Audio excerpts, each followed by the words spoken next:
Avengers Age of Ultron is the 11th movie set in the so-called Marvel Cinematic Universe. That shared universe also includes 62 television episodes, 31 comic book tie-ins, and 5 DVD-only short films. Holy living is that a lot of lead up? But don't worry, we'll tell you all the stuff you actually need to know to be ready for this latest hyper, mega, super, ultra blockbuster. It all begins in the first Iron Man movie, where we meet Tony Stark, a weapons designer with a raging libido and a computer butler named Jarvis. He's a genius and also a complete prick. After getting captured and gravely injured by terrorists in Afghanistan, he builds a robot suit out of spare parts and returns to the US. He decides he doesn't like weapons manufacturing, builds a better version of his suit, saves Southern California from another guy in a robot suit, and tells the world he's decided to be a real-life superhero. I am Iron Man. Right after that, he's approached by a guy named Nick Fury, who runs a covert military operation called S.H.I.E.L.D. He says there are secret superheroes around the world, and he's putting together a team of them.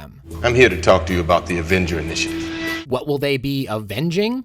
Who knows? But they have another recruit in mind, Bruce Banner, aka the Incredible Hulk, whom we meet in, well, The Incredible Hulk. Bruce was a wimpy scientist working with the US government who was tricked into participating in a military experiment that gave him unwanted powers. When he gets angry or excited, he turns into a big, dumb, green rage monster. After some explosion-y hijinks, Bruce goes into hiding and learns how to control his powers through meditation and stuff. Don't worry too much about Iron Man 2. The only things to know about it are that Tony becomes a global superstar as Iron Man, he meets a S.H.I.E.L.D. super spy named Natasha Romanoff, aka Black Widow, and that he has a complicated relationship with a military dude named James Rhodes. Rhodey is a longtime friend, but thinks Tony needs to cooperate more with the government. He also has some of his own robot armor. They call him War Machine, but it's not nearly as colorful. Then we get the first Thor movie. Oh boy, this one is a mind-bender. We meet Thor, a warrior prince from an extra-dimensional planetoid called Asgard, which is populated by near-immortal beings who used to visit Earth when olden times humans thought of them as gods. Thor is very strong. He uses a magic hammer that can only be held by those the hammer deems worthy. He has an evil brother named Loki. He has a scientist love interest named Jane, and he's aided by the helpful god Heimdall. Thor and Loki get into a titanic tussle, and Thor wins. He encounters a S.H.I.E.L.D. soldier named Clint Barton, aka Hawkeye, who only uses bows and arrows for some reason. We also meet a good guy astrophysicist named Eric Selvig, who gets secretly mind-controlled by Loki before Nick Fury recruits him to work for S.H.I.E.L.D. Captain America: The First Avenger is a flashback, but a very important one. Meet Steve Rogers, a scrawny weakling in the 1940s who volunteers for a military experiment that makes him super strong, and they give him a super-powered shield made of the ultra-rare mineral vibranium. After spending some time entertaining audiences as a propaganda tool named Captain America, he becomes a legit soldier, doing secret missions against a science-obsessed Nazi splinter group called Hydra. He stops a big evil Hydra plan, but seemingly dies while crash landing into some very cold snow. This is very sad for his war buddy and sorta girlfriend, Peggy Carter. You're gonna need a rain check on that dance. But fear not, we find out that he just got frozen and was discovered in the present, where he's thawed out and recruited by, you guessed it, Nick Fury. You know what that means. It's time for the first Avengers movie. Loki comes to Earth with a super-powered soul-controlling staff, steals a magic cube, and uses it to launch a plan for world domination. Nick Fury rounds up all the superheroes we've already met. Sensitive Steve, Cool Clint,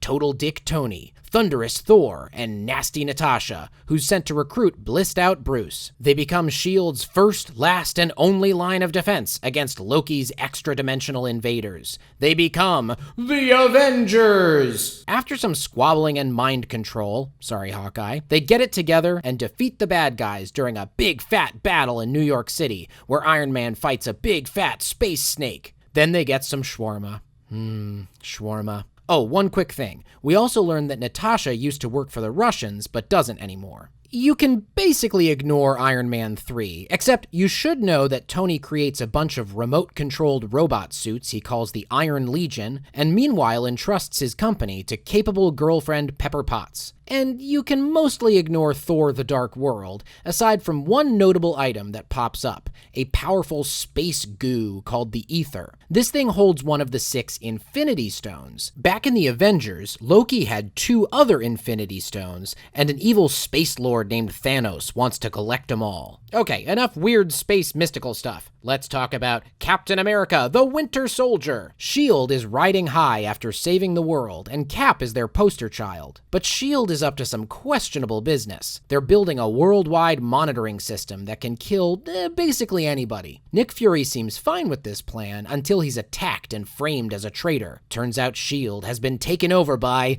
dun dun dun Hydra. Cap goes on the run with Natasha and his new friend Falcon, who's a war vet with a flying machine. They link up with a S.H.I.E.L.D. officer named Maria Hill and the disgraced Nick Fury, who has faked his own death to go undercover. Cap goes all Ed Snowden on everybody and tells the world about the evil inside S.H.I.E.L.D. The world's governments decide to force it to disband, so bye-bye S.H.I.E.L.D. You can mostly ignore Guardians of the Galaxy because, as fun as it is, it takes place like a bajillion miles away in space and has no Avengers in it. The only thing you need to know is that another Infinity Stone popped up in that one, and Thanos really wanted it. Okay, last thing, I promise. We have briefly met a pair of twins named Pietro and Wanda Maximoff. According to an obscure tie-in comic, they are angry activists from a war-torn European country called Sokovia. They want to overthrow their government, so they volunteer for a Hydra program run by a dude named Baron Strucker. The program gives them superpowers, so now Pietro can run really fast and Wanda can do weird stuff with her mind. We see them in a short scene at the end of Winter Soldier, imprisoned by Hydra and not looking happy about it. And now you're ready to see Avengers Age of Ultron, which will have approximately 8,000 characters, 4 million different locations, and 12 billion sequels. Here's hoping our brains don't melt.